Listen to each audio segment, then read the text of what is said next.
What's going on, everybody? I'm Marcus, I'm Darlene. and hey, this is she already started. This is Mr. and Mrs. Debt Free Dad, and we're gonna do this live video today where we talk a little bit about the profit. So, hey, I appreciate everyone tuning in. Hey, I'm sorry, I'm trying to balance it back and forth. I be seeing everybody maneuver through the comments and do their live and I can't because I can't do two things at once. So I'm trying. So hey, Brett, I see you. I tuned into your live, and then I'm getting confused because there's a camera here, and I'm looking at the computer. So I'm gonna look a little special, but we're gonna try to get this done. But I see you, my guy Antonio, Jenny. I see everybody online. So in today's video, hey, we're gonna talk a little bit about well, we're gonna cover a few things. First, we're gonna talk a little bit about just how August doing and why you still look taller than me. I do feel that's why I was laughing at everybody because I was taller than you. It's just I'm not short, y'all. It again. I'm not short. Anyway, so we're gonna talk about how August is going. Then we're gonna talk about some of the options we had for the profits for the sale of the rental property, why we declined those options, and ultimately what we decided to do with the proceeds. So we're going to go ahead and talk about the month of August first. And I'm a firm believer that the summer months suck when it comes to budgeting. Yeah. It's just so much going on. You out of the house more.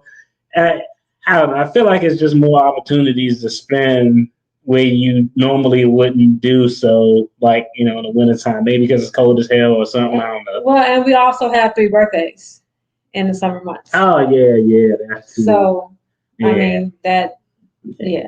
And I treated myself this year. So yeah, I did too.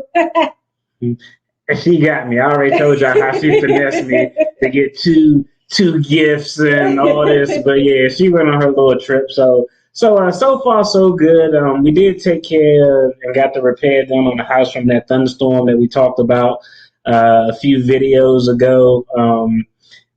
Yeah, and I mean, just between the normal cost of dance, I don't think it was anything out of the ordinary. Well, dance was also more expensive in the summer months because she was at camp. Oh, yeah. So you got to pay a grip for dance. Yeah. Then you got to pay a grip for camp. Then you got to pay a grip for... I don't understand. This little girl ripped tights like every day. So we spend like $1,000 a month on tights. It's probably not that much, but it's absurd. Because they can't have hose. I would send her there holy as hell. No. Holy as hell. That sounds like something.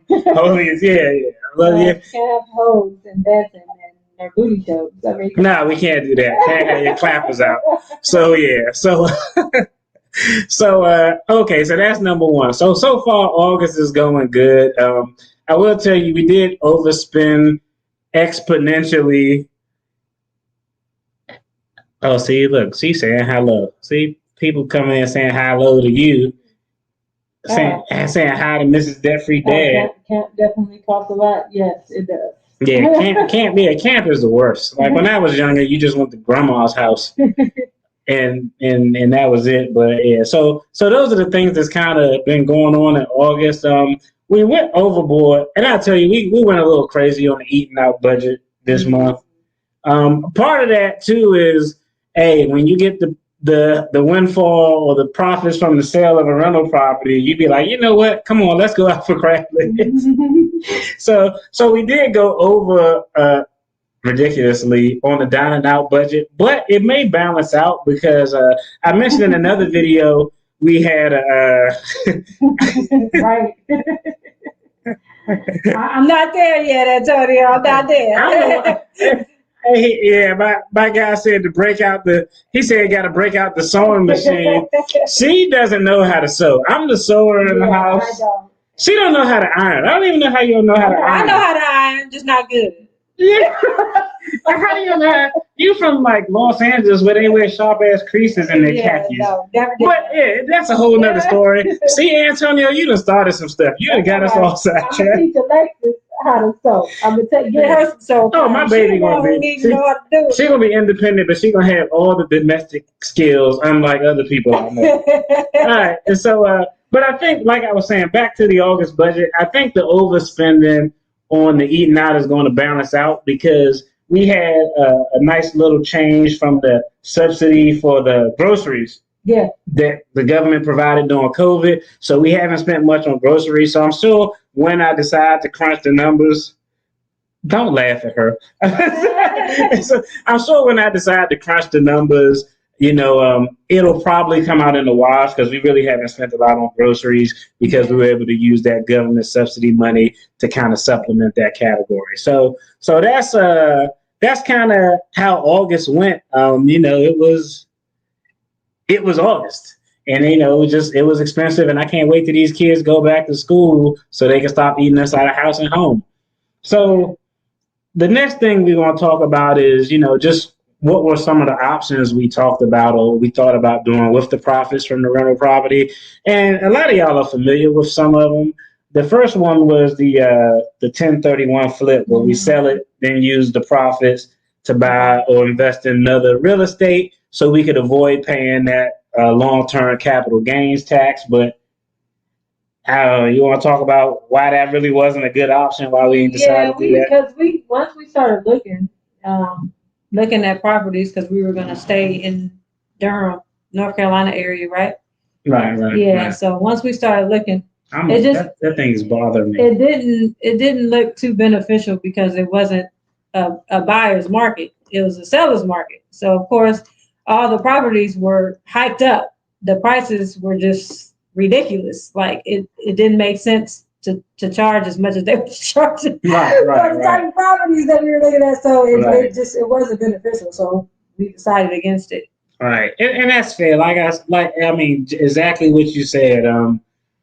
I just didn't see the value in selling the property and getting the 20 or 30% more than the asking price just to turn back around and buy one or two properties and pay 20 or 30% over asking price. I don't know. I mean, and I'm not opposed to paying over asking price, but it just didn't make sense for what we wanted to do financially. And I think the other thing too, the 1031 rules is real stupid. Like you got 45 days to identify a property and another, I don't know if it was 90 days or something. It was something I talked about in another video where they give you such a short turnaround to identify the properties and close on them. And I just really didn't want to deal with the hassle. I just wanted to get the sale over with as easy as possible. So that's why that wasn't an option. The second thing that we considered was, and this one was probably more me than anything, was just taking the profits, invest in the profits, and then just, let it ride, let it grow. Then, after some time, potentially pull those profits out. It was two options: invest the profits and continue just to pay off the loan at the pace with which we were going, or invest it. Then once that money grows, take that money out, including the growth, to actually pay towards the student loan debt. So that was something that, mathematically, it makes sense. It makes a lot of sense considering that, if the rate of return that we typically get, that money would have doubled in about 7 years. If you get a 10% return, your money normally double in about 7 years. So that made sense from a mathematical standpoint to me, but I don't know. What was your thoughts on that one? Yeah, it did make sense mathematically. But yeah, we had another option, so I think I was leaning more towards. The boss was leaning towards something else, and she convinced me. Y'all know how y'all women be convincing us of stuff that we don't really want to do. But yeah, so this next option was, and I think the other thing with that too is, and this leads us to what we actually decided to do with the profits. And at the end of the day, we decided to we did a few things. First of all, we fully funded our emergency fund of $20,000. We was only six stacks off, so we fully funded that. We did fully fund the SSF, the Sexcation Sinking Fund. So we're going to be having a trip, just us with no kids, coming up. So we did take care of that. And we took some money and allocated it to some things I wanted to do with YouTube. Finally got that patio furniture. Oh, it was so cool to be able to sit out there. We bought some patio furniture, and that was essentially the minor things that we did that didn't cost us too much of the proceeds. The main thing that we did was just use those funds to pay directly on the student loan. And it's funny because, I know a lot of people are going to comment because everybody's a mathematician when it comes to debt-free journey. And, when you're doing your debt-free journey, oh, why didn't you keep the house if you had a positive cash flow? But I don't know. For me, and you tell me your opinion, at the end of the day is how long and how much do you really want to get out of debt? You have an opportunity to speed up this process by 2 or 3 years. So why are you bullshitting around getting an extra $500 or $600 a month in profits when you can cut years off your debt-free journey? So for me, it was really one of those things of what are you really willing to do to get out of debt? People complain about being in debt. Oh, my debt-free journey is so long. My debt-free journey is so long, but I don't know if I should do this. Or I don't know if I should do that. And my view was, I was like, you know what? I'm going to get motivated when I see this number go down. Let's put a big lump sum on there, get it out the way so we can speed this process up. What was your thoughts?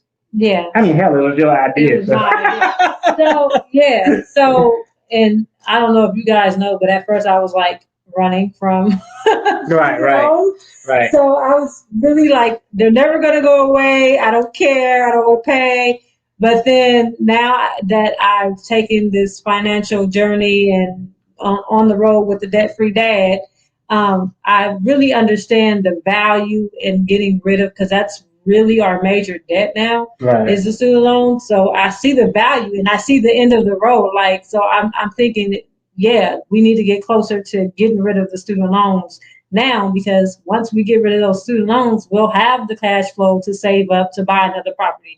And that can come later, and that's fine, like, because we'll have the cash flow to do that. So once we get these student loans out, I think we'll be golden. So of course that was my choice to say, hey, let's just put this large chunk, because we don't know when we're gonna get another large chunk like that, to put towards a major debt like that we have in student loans. So yeah, let's take advantage of that and send it and do what it do. No. You gotta make it hood, don't you? So, all right. So I see Jenny gave us a shout out. Like, it's always good to get out and do something without the kids. Yeah. It is. Yeah. As a parent, my rule is if you don't say to yourself, F those kids every now and then, you need to spend more time with your kids. So this is definitely going to be an F those kids weekend. Can't wait. and my thing is with that too, like, I've always wanted to have 3 trips a year. Y'all know I like to travel. So the first trip is a girls' trip. Sometimes mommy mode needs to be shut off. Wife mode needs to be shut off. I just want to go and hang out with my girls. So that's a trip. That's what I just did in Aruba. Girls' trip. Yeah. Then we have a couples trip. I just want to spend time with my husband, and we just F them kids and enjoy each other. And then the last trip is always a family trip, because I always want to have just family time and enjoy each other's company, enjoy our kids. We love our kids. We get tired of them, but we still love them. So I always want those 3 trips every year. And it don't necessarily have to be a trip that's overseas. Like our trip is not overseas.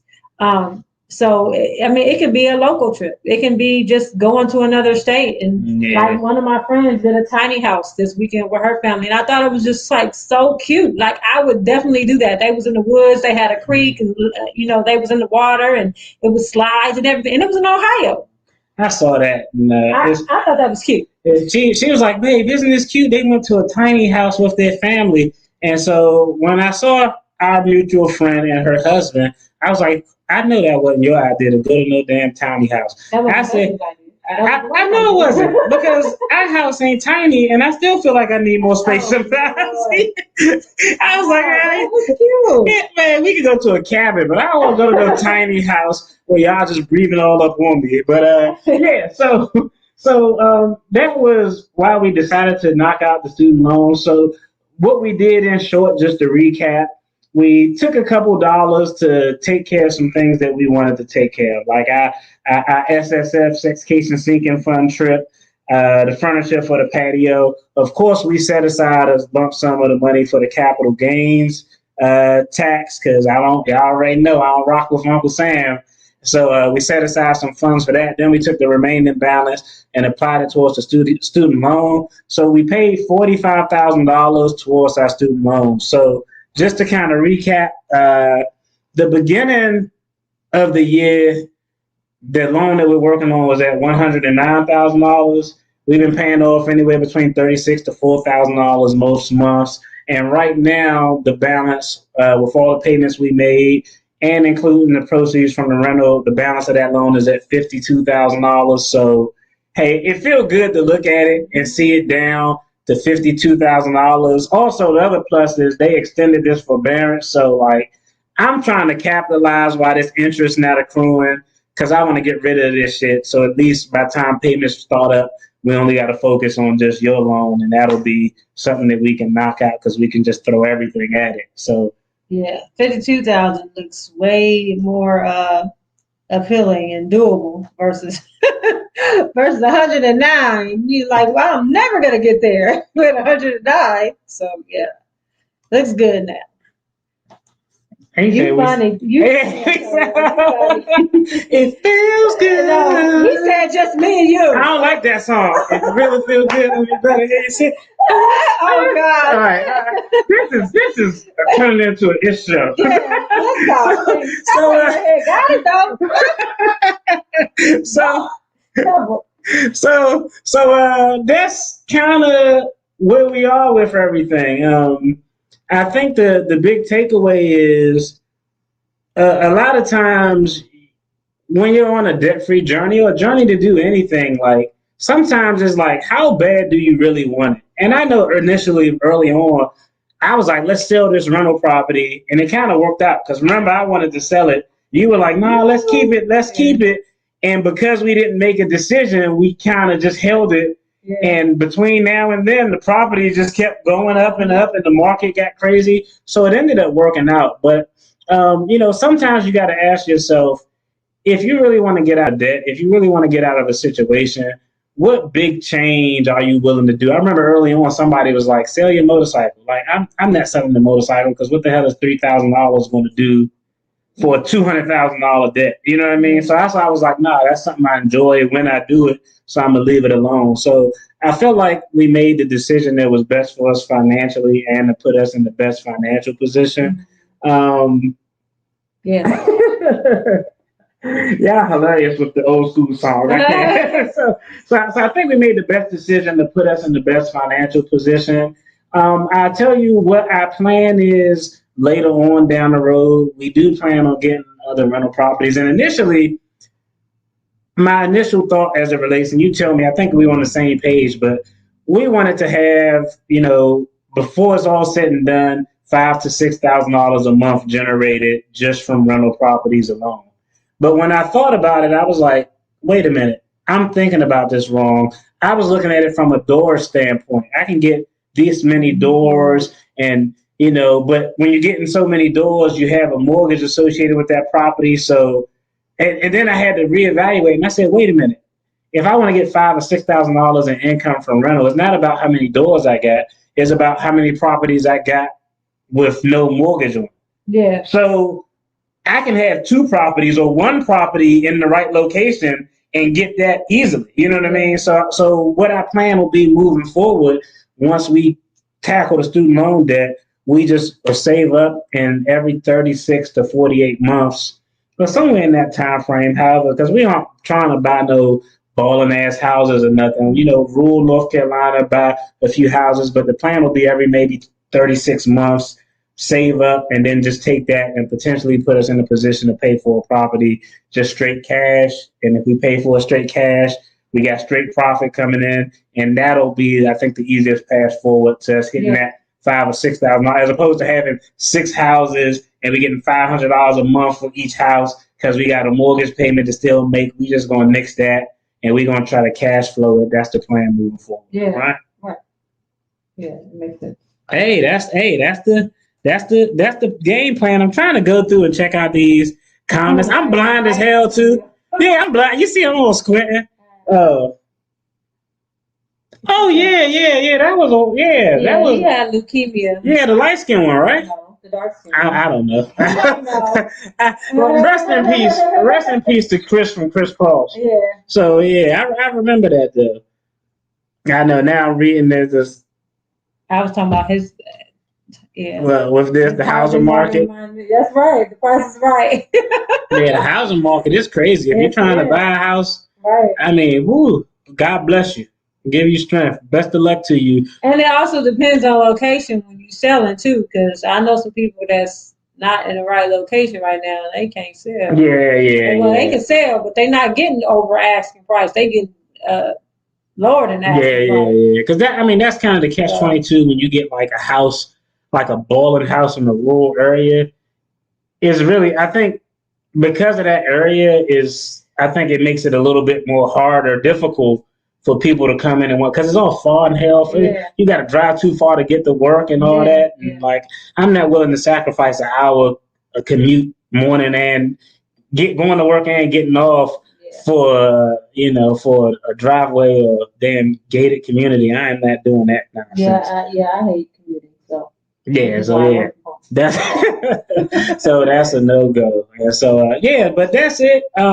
Right now, if anybody do have any questions on anything, if y'all want to ask Dr. Love some relationship advice, I can't even. Don't. Y'all got any questions, finance related, legal? It was the Dawson one. He had drug overdose. I thought he had leukemia. I thought it was leukemia, cancer. Oh man, that's crazy. Dang, that's really sad. Yeah, and she just left a comment about Jenny is in. I told you we know mutual people because she's in the Triangle area in North Carolina. Oh, okay, yeah. So people I went to school with worked for her in the whole nine. It's a small world. So the housing market in that area is gravy. Right. Yeah, it is. Yeah. I'm sorry. I can't control my facial expression. I'm sorry. Nah, we're going to keep it on the finance. I'm going to start another channel so I can talk to y'all about the real deal and how things go on. That'll be a sidebar channel. But so that's everything we have. That's where we at. We'll have another video sometime. And sometimes y'all talk to this one because it's hard to get this one to come in and do videos because she busy. I know she out doing things, the busy life of a mom, wife, and holding everything together. So I understand it, ladies. Don't jump on me. Don't kick my ass, anything like that. But y'all show her some love and get on her so we can maybe do this a little bit more often. Because I enjoy sitting here talking to this one from time to time. As soon as this over with, I'm be like, I'm going in the room. Leave me alone. Hey, all right. Hey, I appreciate y'all for tuning in. Y'all take care. Be blessed. Love y'all as always. Peace. Peace. That was cool. Nice.